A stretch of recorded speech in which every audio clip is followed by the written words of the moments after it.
Le projet Benkadi vous offre ce numéro de Tous Écolos.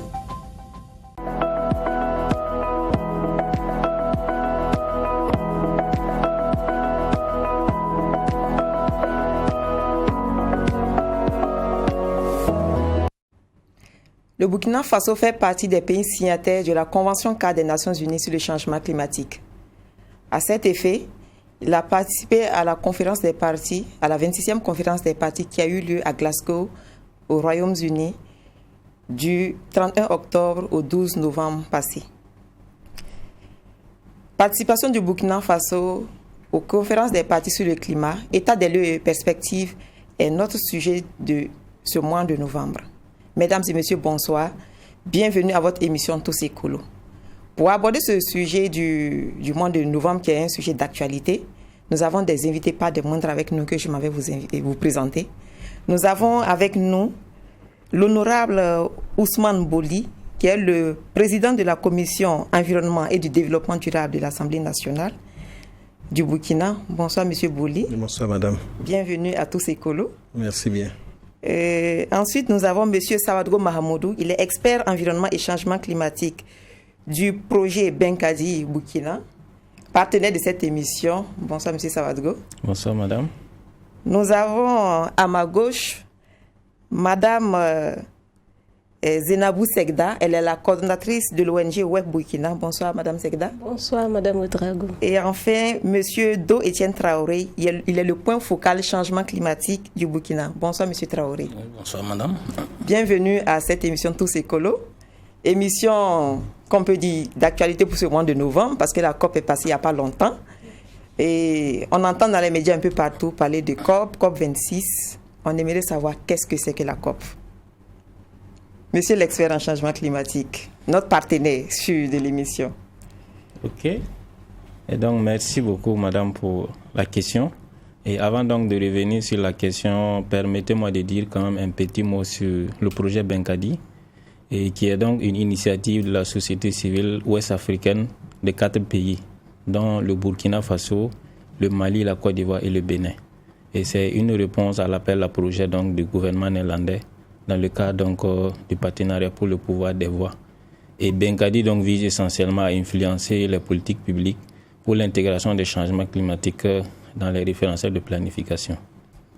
Et pour revenir un peu à votre question, c'est quoi donc la COP? Ça veut tout simplement dire la conférence donc, des parties. Et je dirais que c'est l'organe donc, suprême de la Convention cadre des Nations Unies donc, sur les changements climatiques. Et la toute première conférence a eu lieu, je pense, en 1995 à Berlin. Et depuis lors, donc, les COP s'y tiennent chaque année, exception faite à la situation donc, de Covid qui a empêché quand même une session donc, de se tenir. Et donc, tout naturellement, nous sommes à la 26e et qui vient donc de se clôturer à Glasgow au Royaume-Uni. Donc voici ce que je peux dire d'entrée donc, sur la conférence donc, des parties. D'accord. Donc ça veut dire qu'on a plusieurs conférences parce que vous avez parlé de COP sur le climat. Est-ce qu'il y a d'autres conférences des parties qui existent ou bien c'est seulement la conférence sur le climat qu'on a? Je pense que je vais donner la parole à monsieur Traoré qui va nous donner plus de précisions. Comme vous êtes le point focal changement climatique, voilà. Il y a d'autres COP qui sont là ou bien c'est la seule COP sur le climat qui existe? Ok, merci beaucoup pour la parole. Il faut se dire que face aux problèmes environnementaux que l'humanité a vécu dans le passé, il y a eu un certain nombre de conférences au niveau international qui ont abouti à la signature de conventions en matière d'environnement. Donc parmi les grandes conférences que nous retenons, il y a eu une rencontre à Rio de Janeiro où il y a des conventions qui ont été adoptées qu'on qualifie souvent de conventions de la génération de Rio. Parmi ces conventions, il y a la convention sur le changement climatique, la convention sur la lutte contre la désertification, la convention sur la diversité biologique. Donc, en plus de ces conventions, il y a d'autres conventions qui sont nées en lien avec la préservation de l'environnement, notamment la convention de Minamata sur le mercure, la convention de Stockholm, la convention de Bâle, etc., etc. Pour se dire qu'il y a plusieurs conférences qui existent en lien avec l'environnement.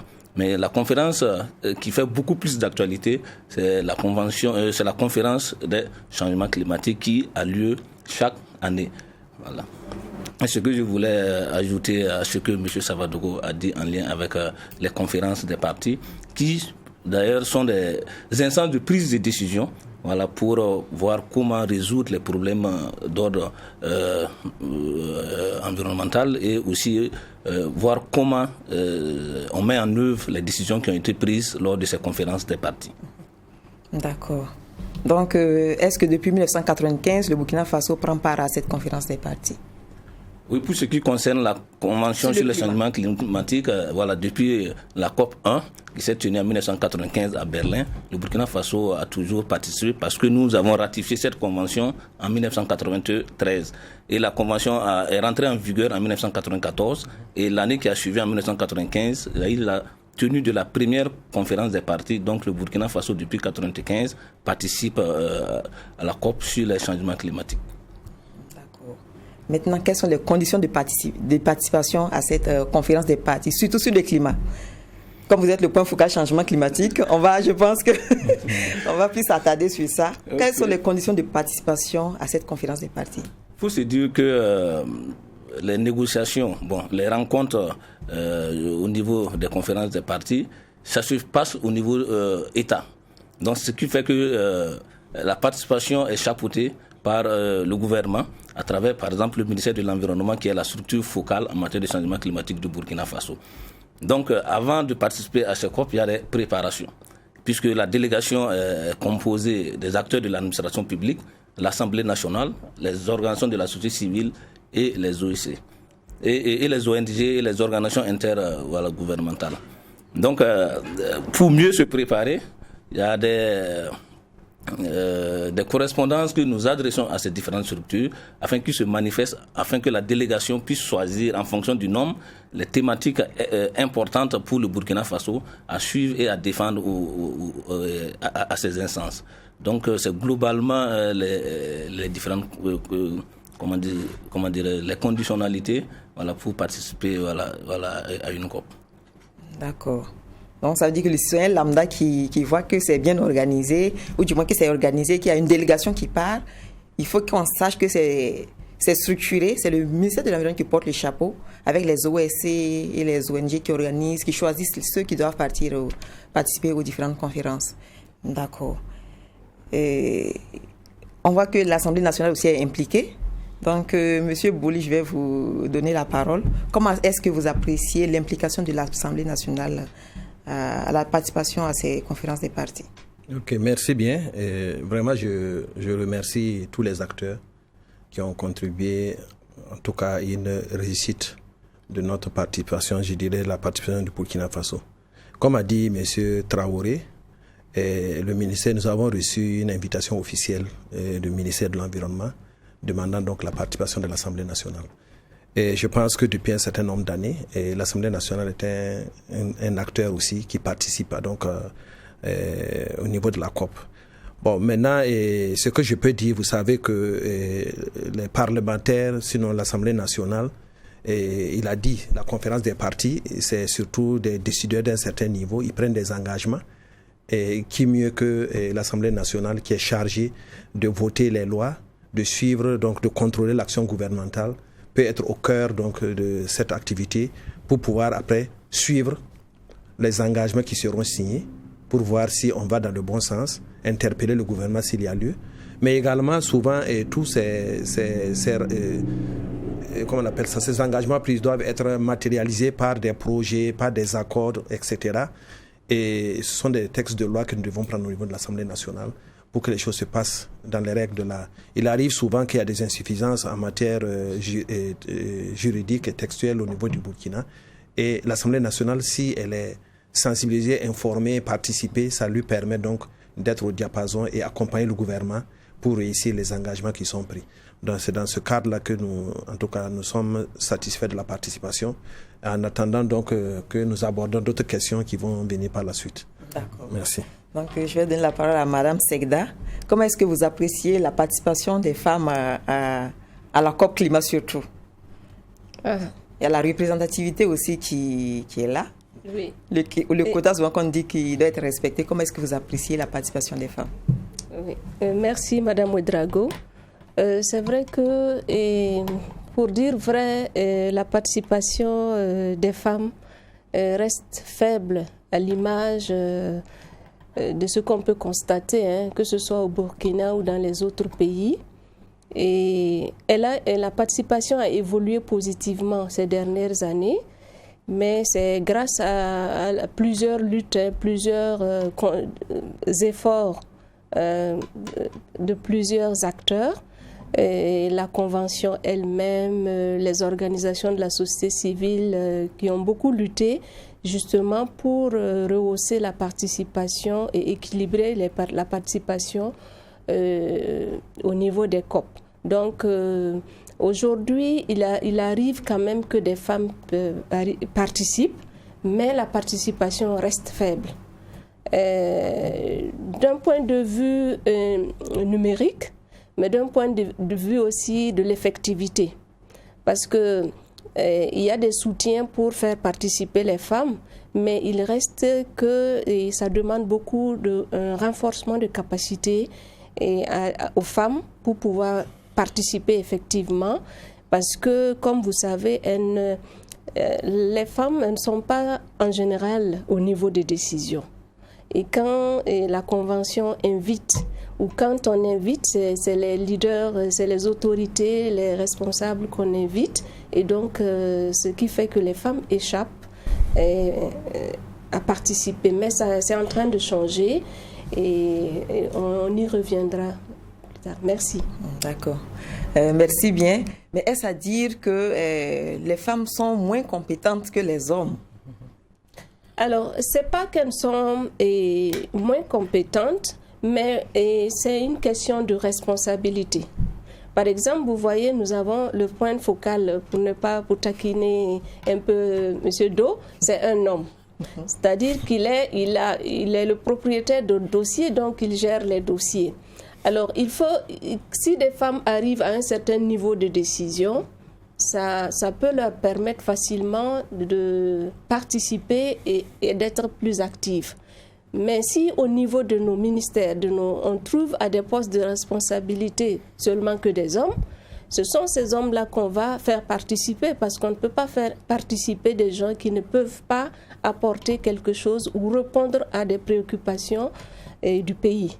Voilà, donc le travail est dans les deux sens, au niveau des pays, mais également au niveau de l'international, pour faire renforcer la capacité, et cela se passe actuellement, on peut le dire, on le salue, plusieurs initiatives de formation de négociatrices femmes, et pour pouvoir en tout cas participer, et surtout s'assurer que les préoccupations des femmes sont prises en compte au niveau donc des décisions de la COP. Donc, M. Traoré prend la parole. Est-ce qu'il y a une formation qui est organisée, apparemment une formation qui est organisée avant le départ des participants? Oui, ou bien comment ça se passe? C'était pour juste donner quelques éléments en lien avec la participation et les décisions qui sont prises lors des COP antérieures. Il faut se dire qu'il y a eu un plan d'action genre qui a été élaboré et au niveau pays, ils ont demandé à chaque pays de nommer un point focal genre et changement climatique. Donc au Burkina, nous avons un point focal genre et changement climatique qui est en train de travailler pour élaborer un plan d'action genre et changement climatique pour le Burkina Faso. Et aussi avec nos partenaires, notamment la francophonie, il y a eu des négociatrices qui ont été formées avant la COP 26.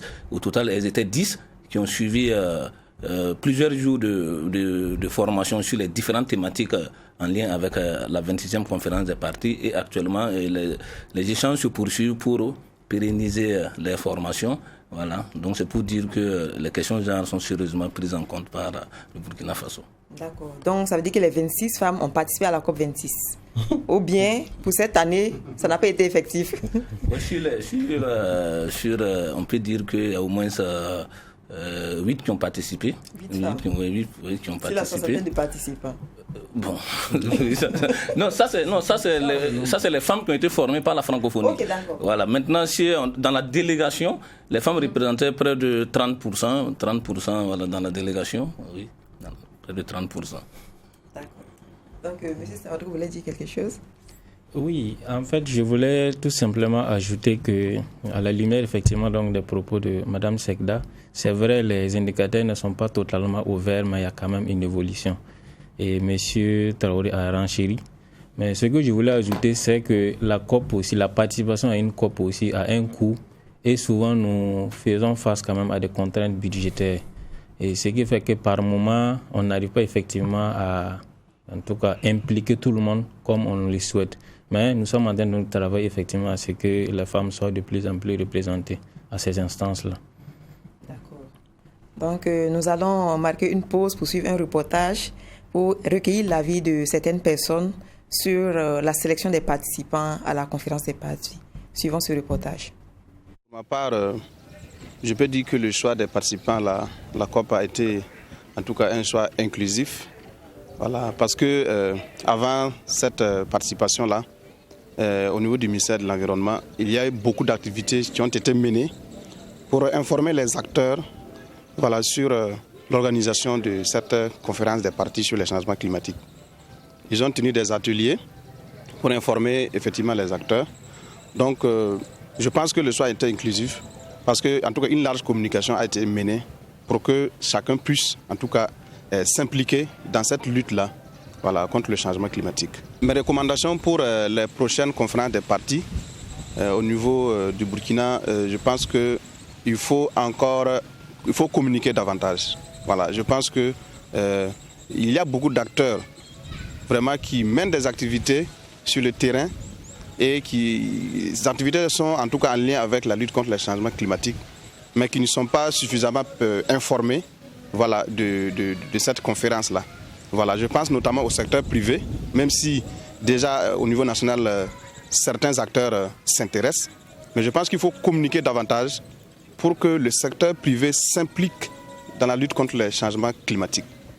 Nous avons aujourd'hui le Fonds vert pour le climat, en tout cas qui mobilise des financements en faveur en tout cas des pays en voie de développement. Et les banques jouent un rôle dans ce sens.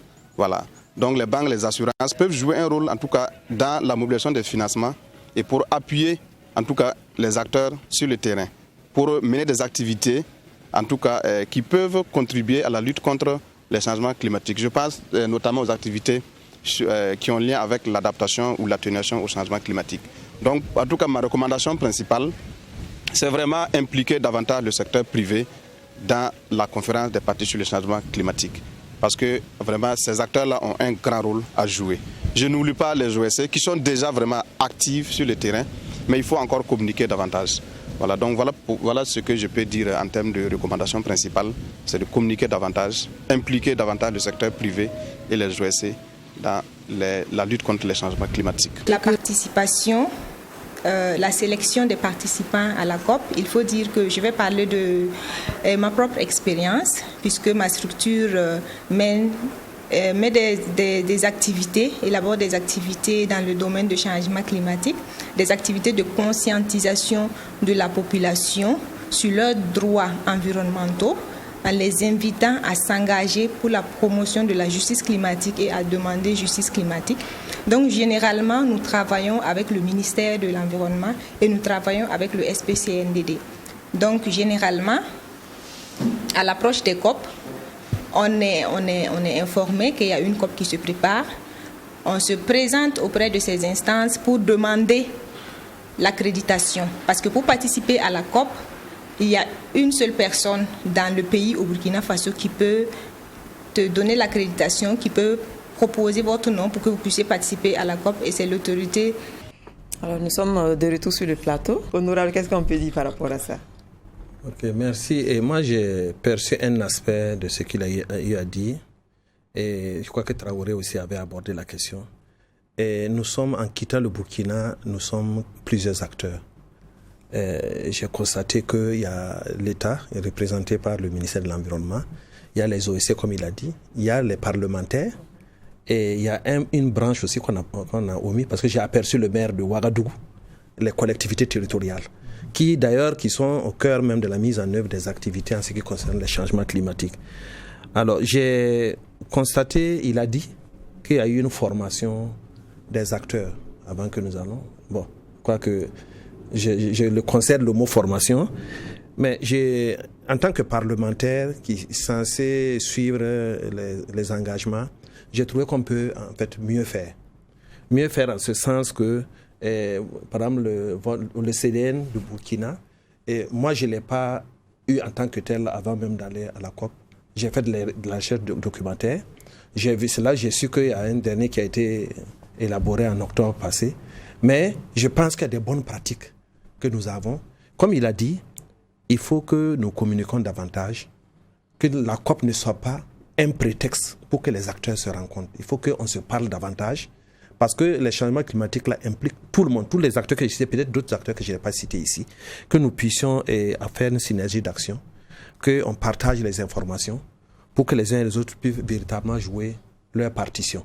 Et je pense qu'on gagnerait, on sait organiser mieux, mais on peut mieux faire. Voilà, et puis responsabiliser davantage les acteurs pour que la participation du Burkina soit en tout cas au top niveau. C'est ce que je peux dire. D'accord. Merci. Donc, M. Traoré, on a parlé de communication. Ça veut dire qu'il y a quelque chose qui manque quelque part. Est-ce qu'il y a un retour après la participation du Burkina Faso aux différentes COP? Est-ce qu'il y a un retour pour partager avec l'opinion publique l'ensemble des points qui ont été favorables lors de ces conférences? Est-ce que c'est souvent fait? Ok, merci beaucoup pour la parole. Il faut se dire que quand au début on parlait de l'historique, depuis 1995 le Burkina participait, il faut se dire que c'est à travers la COP 21 de Paris où on a eu la plus forte délégation. La délégation atteignait peut-être près de 200 délégués et c'était le pic. Donc ça c'était en 2015. Donc depuis lors, puisque la COP 21 de Paris a suscité beaucoup d'informations, etc. Et la délégation était forte. Et c'est à partir de là-bas, l'opinion nationale a commencé à s'intéresser à cette conférence. Il faut se dire que c'est un milieu de diplomatie climatique. Donc, raison pour laquelle on dit avant les COP, il y a des sessions de renforcement des capacités, il y a des correspondants officiels qu'on envoie au département ministériel pour avoir un contrôle sur l'ensemble des acteurs, parce qu'ils parlent au nom du Burkina. C'est l'image du Burkina qui est en jeu au niveau de ces différentes conférences des partis. Raison pour laquelle on met l'accent sur le choix des délégués, pour amener les délégués dont les thématiques à suivre sont clairement définies au niveau du pays et il y a un suivi régulier durant toute la période de la conférence. Et au retour, la première chose que nous faisons, c'est un rapport en conseil de ministres. Et vous avez suivi le conseil de ministres passé, il y a eu le compte rendu de la 26e conférence des partis et à la convention, de la participation du Burkina Faso à la COP 26. Et par la suite, on organise une conférence de presse pour informer l'opinion de ce que nous sommes partis faire. Et par la suite, on faisait des tournées au niveau des régions pour expliquer les grandes conclusions des conférences des partis. Voilà globalement comment on s'organise pour la COP. C'est pour dire que la communication, beaucoup d'efforts sont faits.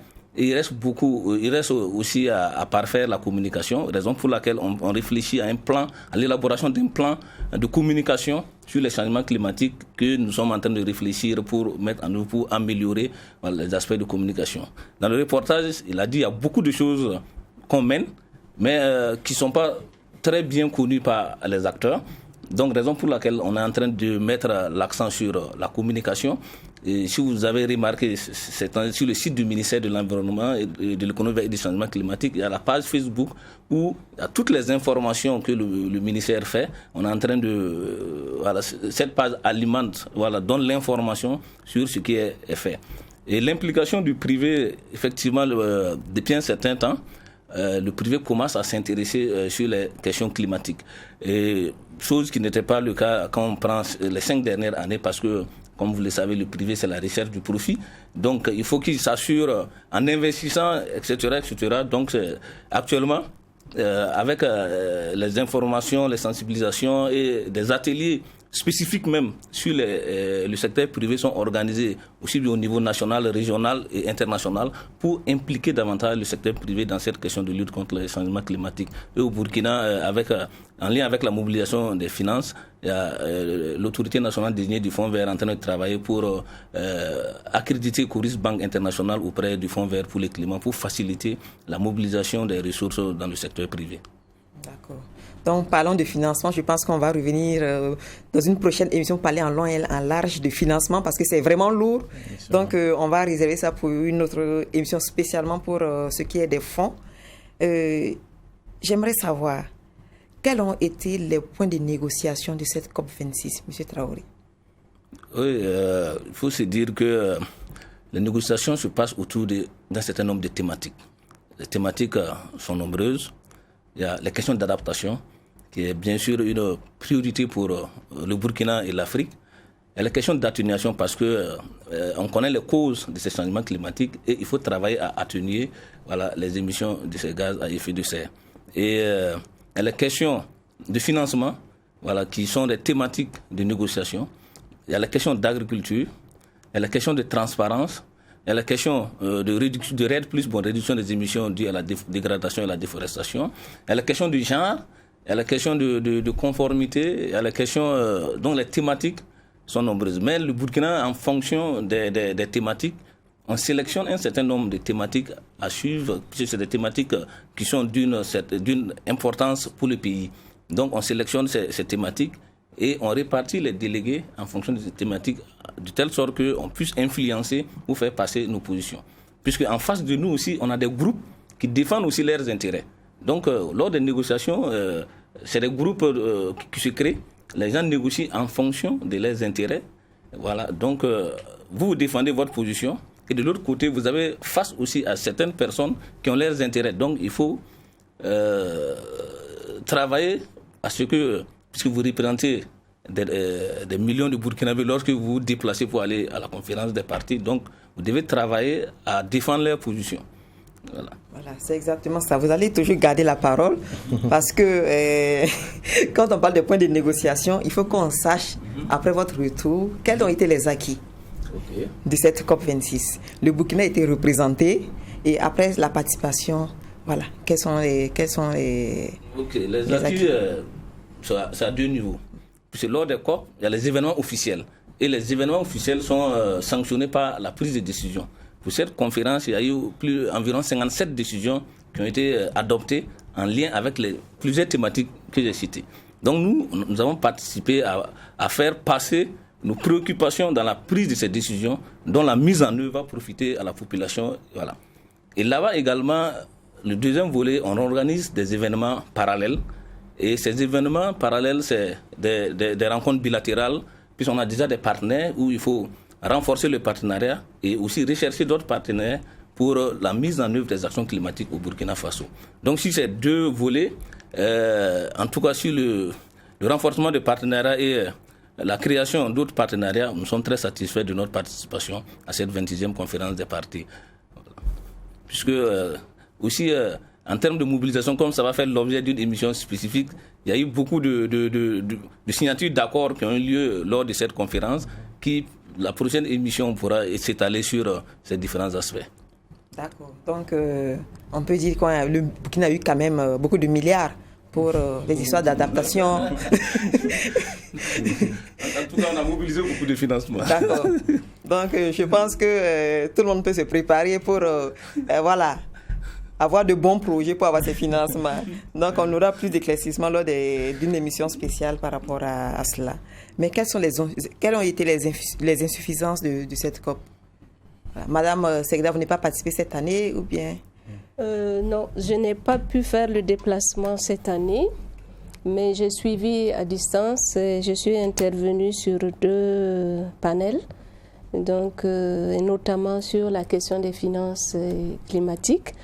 Et donc, dans une perspective de genre, et parce que nous travaillons depuis un moment donné pour faciliter l'accès des ressources, surtout des finances, aux femmes. Et bon, comme la thématique de genre, elle est vraiment transversale. Et si vous prenez les thématiques clés et climatiques, et ça implique énormément les femmes et une attention à rechercher tout le temps pour arriver à trouver un équilibre, que ce soit sur la participation ou que ce soit sur leur implication au niveau des décisions et le bénéfice déjà des actions climatiques qui seront mises en œuvre. Donc, dans ce sens,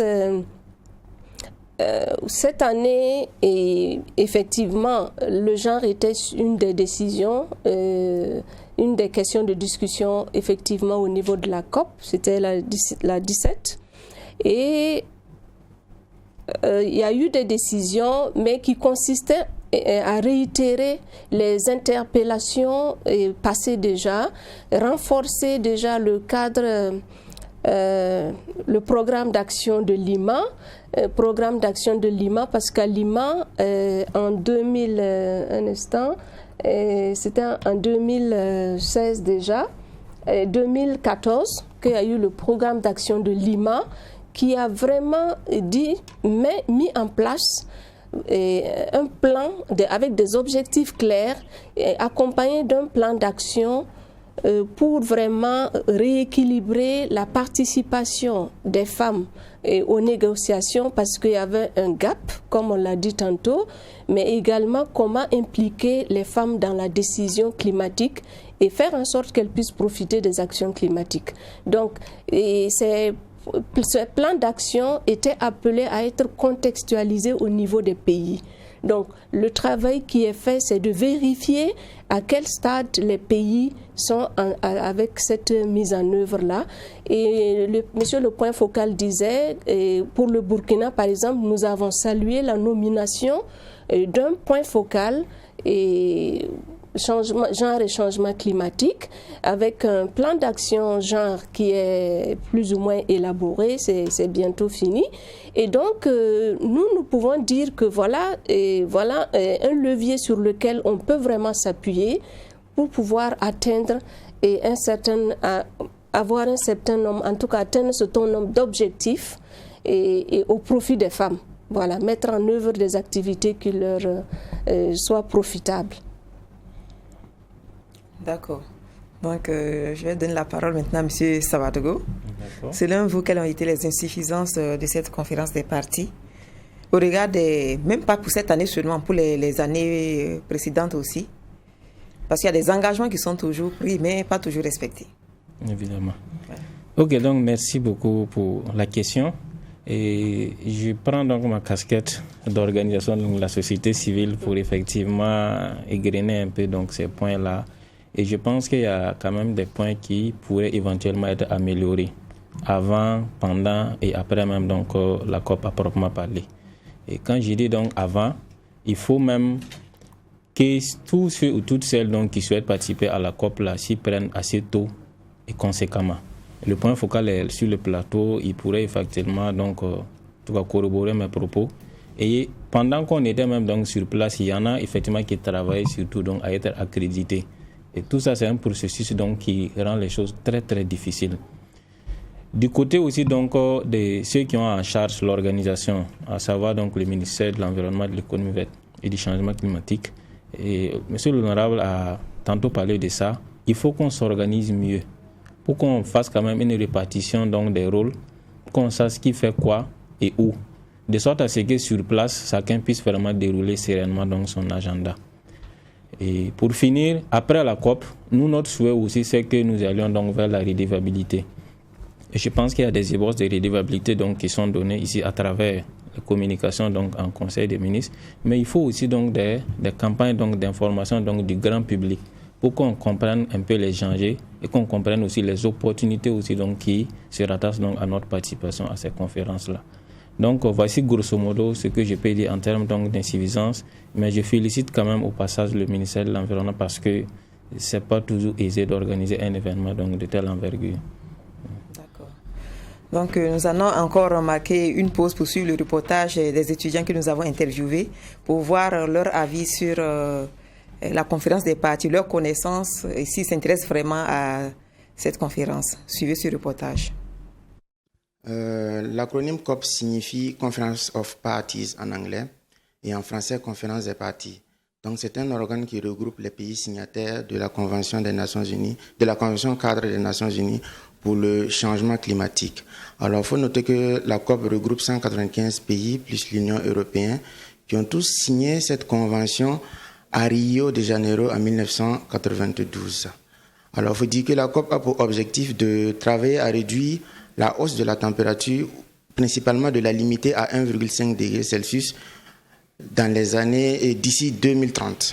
Concernant la date de tenue de la COP a lieu de manière annuelle. Donc chaque année, elle réunit ces différents États signataires-là pour leur offrir un cadre d'échange et de négociation autour de la question climatique avec pour principal objectif, comme il est dit, la réduction des émissions de gaz à effet de serre. Actuellement, nous sommes à la COP 26 qui a lieu à Glasgow en Écosse. Voilà, donc cette COP s'est penchée bien sûr sur le bilan des anciennes décisions qui ont été prises, voilà, pour voir un peu les avancées et les manquements, voilà, autour de ces différentes questions de réduction des gaz à effet de serre. Il faut noter que la COP présente d'énormes acquis, notamment elle a d'ores et déjà pu réussir à réunir un certain nombre d'États à travers le monde, voilà, pour s'asseoir et échanger autour de la question climatique. Voilà, donc c'est déjà une grande avancée de réunir tous ces pays-là autour de cette question. Elle a permis au monde de prendre conscience, bien sûr, de cette problématique et d'essayer de travailler ensemble en complicité avec, bien sûr, ces principaux pays qui sont émetteurs des gaz à effet de serre, ayant en tête la Chine, ensuite les États-Unis et bien d'autres pays, voilà, à vraiment travailler de leur côté à réduire davantage leurs émissions de gaz à effet de serre.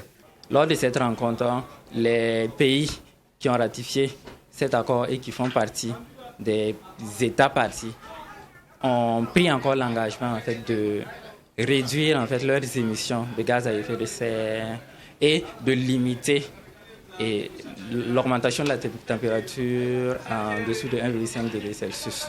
C'est généralement, en termes d'avantages, c'est une conférence qui est à saluer parce que ça a permis au moins de regrouper l'ensemble des États, un peu plutôt la majorité des États autour des problématiques du changement climatique.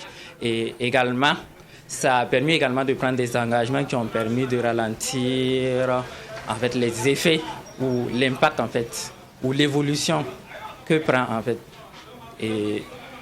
le monde actuel au regard des nombreuses catastrophes qui sont provoquées par les changements climatiques. Et d'un autre côté également, et cette conférence a ses limites parce que, la plupart des textes qui sont adoptés lors de ces conférences-là, la plupart là, ne sont pas contraignants. Donc un État peut décider de ratifier un accord ou de signer une convention et ne pas mettre en œuvre les actions. Et au niveau également de la mise en œuvre des actions, ça prend du temps et ça ralentit un peu les efforts communs en fait. De nos jours, on peut bien remarquer qu'il y a un réchauffement climatique qui est là et c'est vraiment important. Ça n'a pas commencé maintenant. Mais maintenant, actuellement, on se rend compte que la question est très poignante parce que beaucoup de pays sont en train de ressentir les effets. Les pays ont pris l'engagement d'essayer de réduire leurs émissions de gaz à effet de serre. Quand on parle de gaz à effet de serre, il faut voir le méthane, le CO2 qui occupe une grande place parce qu'avec l'utilisation des énergies fossiles, nous avons beaucoup de CO2 qui est émis et cela contribue énormément au réchauffement climatique. Et cette question de gaz à effet de serre, plutôt de réchauffement climatique, concerne le Burkina parce que le Burkina Faso est un pays pauvre, c'est déjà ça. Et quand on parle de réchauffement climatique, l'environnement n'a pas de frontières en fait. Alors ce qui est fait ailleurs peut être bien ressenti ici. Et on peut le voir par le fait des effets des changements climatiques comme les inondations. On peut voir aussi la sécheresse qui est là. Et aussi il faut noter que avec la hausse des températures, on a une prolifération des moustiques. Et qui parle de moustiques, ici au Burkina, on parle bien de palu et de dengue. Donc c'est bien lié et tout un chacun doit prendre cela en compte. parce que ce n'est pas ailleurs. Ici, on le vit bien. Et le Burkina Faso aussi vit beaucoup de l'agriculture. Et lorsqu'il n'y a pas assez de pluie, il y a la sécheresse, je pense qu'il y a la famine qui avance à grands pas. Et aussi, il faut noter qu'à la COP, il y a un fonds, il y a une cagnotte qui est déposée pour les pays pauvres. Et chaque année, ils doivent rassembler environ 100 milliards de dollars. Mais cette année, on peut noter que c'est en fait insuffisant parce que ce n'est pas encore atteint. Ils sont à 76 milliards de dollars, si je ne me trompe pas. Donc, du coup, ça, c'est une des insuffisances relevées à cette COP-là. D'accord. Nous sommes de retour sur le plateau. Donc, nous avons vu les 3 interventions des étudiants qui ont donné leur avis. Voilà, leur connaissance, du moins, sur la conférence des partis. Donc, Madame Segda, qu'est-ce que vous pensez de ce qu'ils ont dit? Il paraît qu'il y a une cagnotte qui est là. Donc, il suffit tout simplement d'aller récupérer et puis voilà, on met des actions sur le climat. C'est ça. Il y a une cagnotte qui semble être là. Alors, sinon, je parle sous réserve du point focal, qui sait mieux parler que moi. C'est vrai que nous travaillons sur la finance climat en général. Et au niveau de notre ONG, d'ailleurs, c'est une thématique assez importante. Et nous avons d'ailleurs fait des publications en la matière pour donner accès aux acteurs à la finance climat, sensibiliser. Et ça m'amène à parler également de communication dont on parlait. Nous travaillons en tant qu'organisation de la société civile à accompagner le gouvernement justement dans cette communication-là. Nous avons organisé des séries d'ateliers pour informer les acteurs sur le processus climat et également sur les possibilités d'accès à la finance climatique. Alors, revenant à cette cagnotte dont on parle, effectivement, il y a un gap. Cette année, c'est vrai, ils ont promis de faire un effort pour que vraiment combler. Il y a des pays qui ont tout de suite signé, une quarantaine de pays qui ont tout de suite signé pour vraiment combler le gap qu'il y a, parce que tous reconnaissent que ça, c'est plus qu'une urgence de vraiment combler le gap pour que les gens puissent s'adapter. Voilà. Mais il reste que c'est des paroles, c'est des engagements, mais il n'y a pas vraiment l'argent. Et même si l'argent semble être là, et nous, en tant qu'organisation de la société civile, ce que nous reprochons également, c'est le manque de transparence, de clarté et d'additionnalité par rapport à l'aide publique au développement, par exemple. Parce que les pays développés qui sont censés payer pour que les pays en devoir de développement s'adaptent, ils ne le font pas vraiment de la manière la plus transparente possible. Et donc, vous savez tous, c'est pas évident de donner de l'argent, mais ils ne donnent pas. En tout cas, ils remplissent un rôle, c'est une responsabilité historique pour ces pays de payer pour que les pays en voie de développement s'adaptent. Donc, ils ne remplissent pas leur part. Et donc, ce n'est pas encore fait. Et le travail, c'est vraiment travailler à ce qu'ils le fassent et dans la plus grande transparence possible. Donc, je profite, comme je suis en train de parler de quelques insuffisances que nous avons relevées et par rapport, par exemple, à l'agriculture. Vous savez, l'agriculture est très indexée comme étant un domaine très pollueur. L'agriculture, je peux vous le dire, c'est le secteur le plus vulnérable, surtout pour l'Afrique, à cause des changements climatiques. Mais également, c'est un secteur très polluant. On estime à peu près à 30% de pollution issue de l'agriculture, due aux pratiques, due à la déforestation pour l'extension agricole. Et donc, mais le problème, ce sont les fausses solutions qui sont en train d'être trouvées et qui sont en train de mettre à mal, ou en tout cas qui laissent voir des risques pour l'agriculture familiale, pour ce secteur agricole-là que nous voyons, et également le risque d'introduction d'OGM, qui sont déjà là, mais d'autres OGM. Alors donc ça, il faut vraiment qu'on ouvre les yeux et le bon œil pour faire attention à tout cela. On a également regretté qu'on n'a pas vraiment beaucoup parlé de l'agroécologie, qui est très important et qui reste une solution pour l'agriculture familiale et pour nos pays. Merci. D'accord. Merci bien, Madame Segda. Je pense que le domaine de l'environnement est vraiment très vaste et ça concerne tous les domaines d'activité. Donc, je pense qu'on y reviendra dans d'autres émissions pour parler de l'agroécologie, effectivement, parce que voilà, c'est aussi une solution pour ce problème de climat. Voilà. Dans ce reportage aussi, Monsieur Traoré, on a parlé de la contrainte. Voilà. Il n'y a pas de contrainte, ce qui fait que, voilà, on n'a pas nos 100 milliards dès le départ. Cette cagnotte qui est là qu'on n'arrive pas à atteindre. Voilà. Ouais. Est-ce qu'on peut vraiment contraindre les pays développés à payer? Non, puisque c'est des engagements que les pays prennent. Et quand au début j'ai parlé on est en milieu de diplomatie climatique, donc il y a la question de souveraineté du pays aussi qui existe. Par exemple, l'annonce des 100 milliards, c'est des pays qui ont fait des promesses et c'est le cumul des promesses qu'on atteint les 100 milliards. Quand je prends par exemple certains grands contributeurs comme les États-Unis qui avaient promis 3 milliards de dollars, il y a une partie qui avait été payée. Mais quand vous avez vu, il y a eu le changement au niveau, et donc ça, c'est des difficultés qu'on rencontre. En tout cas, les pays promettent, mais pour la mobilisation, notre rôle, c'est de toujours, lors des conférences, rappeler régulièrement le respect de ces engagements, parce qu'il y a des populations qui subissent, il y a des populations qui sont là et qui ne sont pas responsables des changements climatiques et qui ont besoin vraiment d'être assistées, voilà, pour qu'ils ne périssent.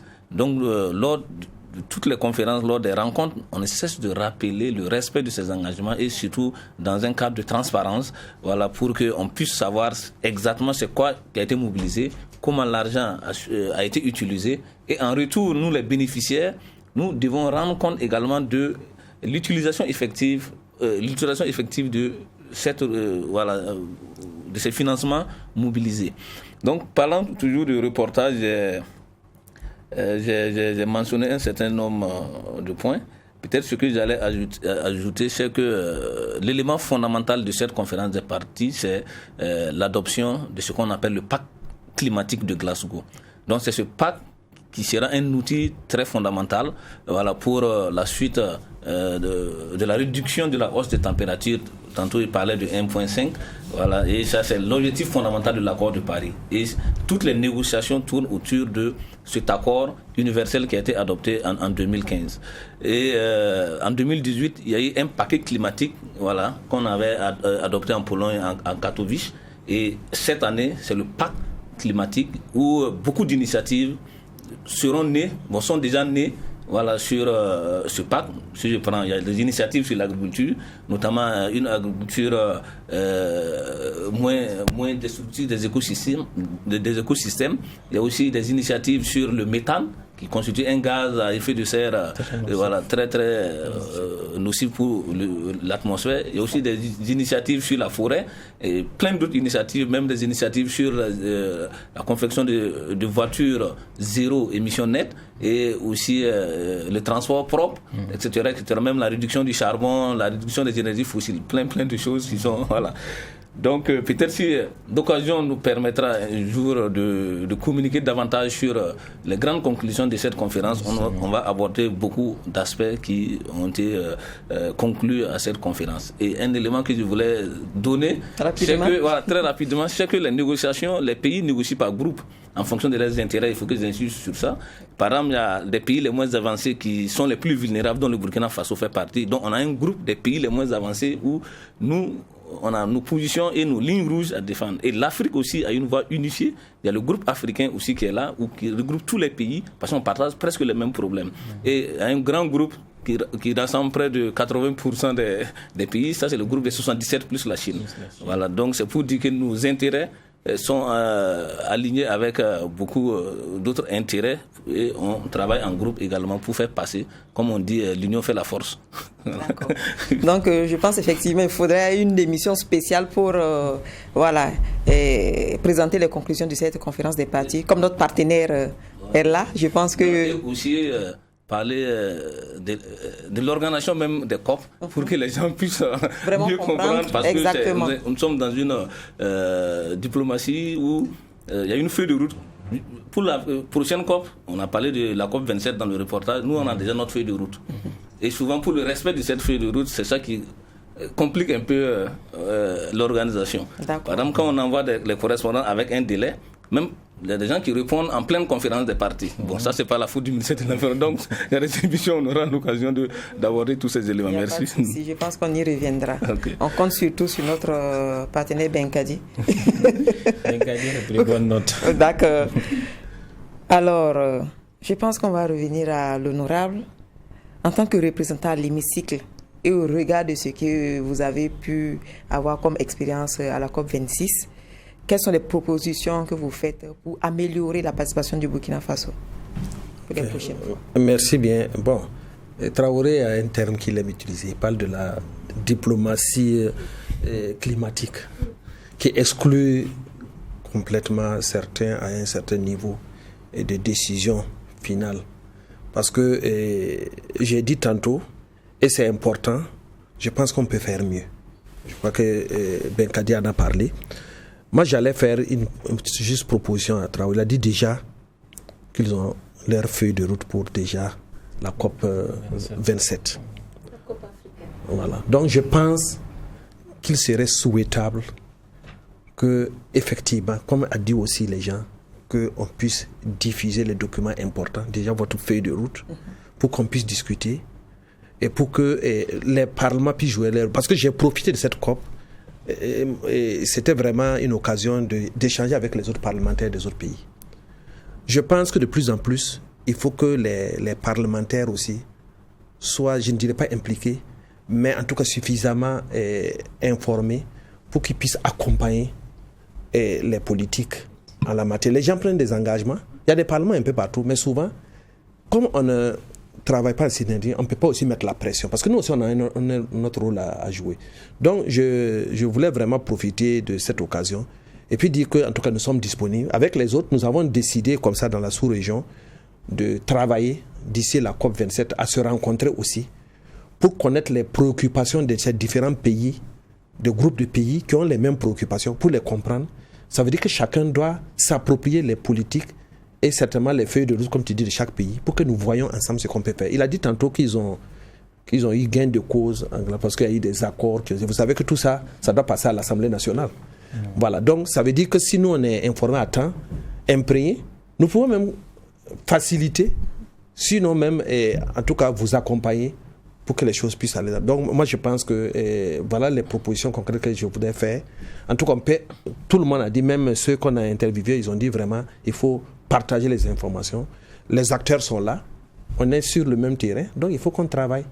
Voilà, je pense que tout ce que vous avez relevé, bon, les délais et tout, je pense que si on commence tôt, on peut être parmi, en tout cas, les bons élèves.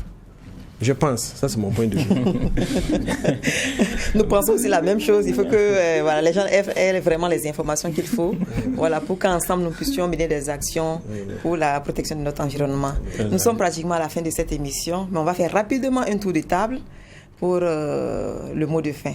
Monsieur Honorable Bouli. Vraiment, je profite donc de l'occasion pour remercier les uns et les autres. Nul n'est parfait, mais on a fait l'effort nécessaire. Je crois que le point focal est là. L'effort a été fait. L'essentiel, c'est que, comme il a dit, en tout cas, on a obtenu des résultats probants. Et comme j'ai dit, on gagnerait donc à les partager pour qu'ensemble, on puisse se donner la main pour que les choses aillent de l'avant. Vraiment, je te remercie beaucoup pour ça. Merci. Monsieur Sawatogo. D'accord, merci beaucoup.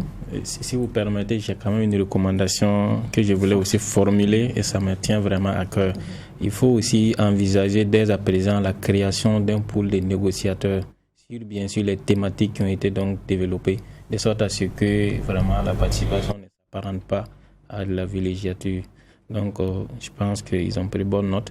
Maintenant, mon mot de fin, c'est pour paraphraser quand même la présidence de la COP26 qui disait qu'ils ont pu quand même maintenir l'élévation de la température, le pool de cette élévation à 1,5.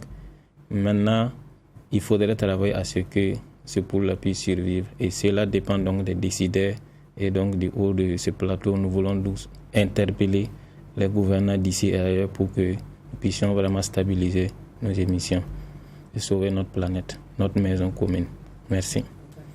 Donc, Madame Segda, votre mot de fin? Oui, alors merci Madame Ouedraogo. Mon mot de fin, il faut remettre les pieds sur notre faso et sur nos responsabilités individuelles et collectives, parce que c'est celle-là la finalité. Parce que c'est vrai que les COP, on les discute, c'est la diplomatie comme il l'a dit, c'est des grands vœux, c'est sur le long terme, etc. Mais il y a beaucoup de choses que nous pouvons déjà faire dans nos pays.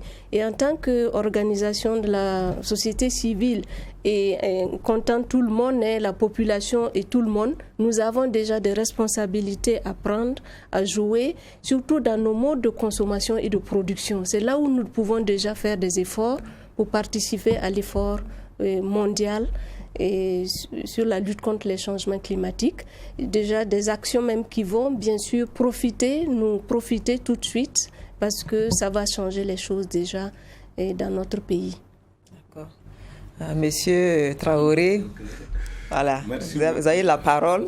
Il y a des recommandations qui ont été faites tout à l'heure. Donc on vous écoute pour le mot de fin. Ok, merci beaucoup. On a pris bonne note. Il faut se dire que en ce qui concerne le partage des documents, les documents sont diffusés, mais on va améliorer encore la diffusion de ces documents. Mais il y a des documents aussi qui sont des documents de travail interne du ministère. Voilà. Non, c'est pas secret, c'est un document interne du travail, c'est comme la feuille de route. Par exemple, on a prévu telle période, il faut envoyer une communication orale en conseil des ministres, il faut à telle période envoyer les lettres d'invitation, d'accréditation, telle période commencer les réservations. Bon, ça, c'est ça, j'ai dit, c'est notre tableau de bord interne, voilà, etc.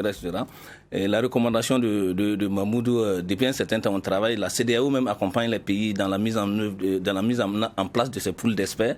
Donc ça, c'est un processus. Mais le problème est que avec la crise sanitaire qui a beaucoup compliqué, l'organisation même de cette conférence qui a été reportée une année, puisque la conférence était censée tenir en 2020. Il y a ce gap, il y a ce retard aussi à rattraper.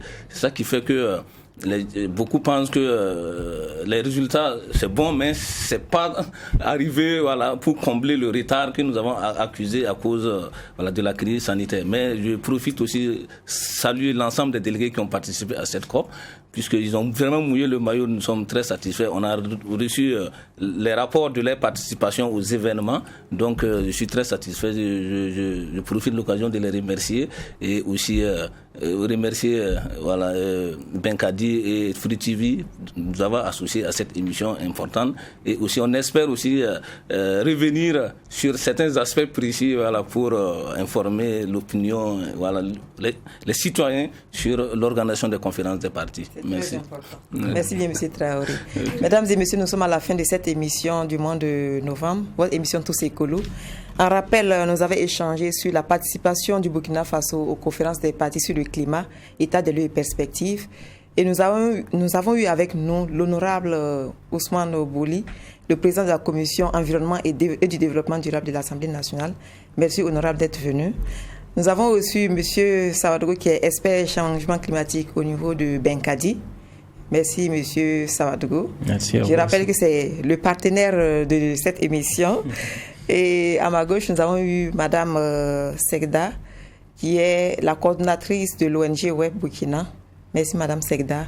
Et enfin, M. Do-Etienne Traoré, qui est le point focal changement climatique du Burkina Faso. Merci. Voilà. Merci à tous et au mois prochain pour le numéro suivant. Le projet Benkadi vous offre ce numéro de Tous Écolos.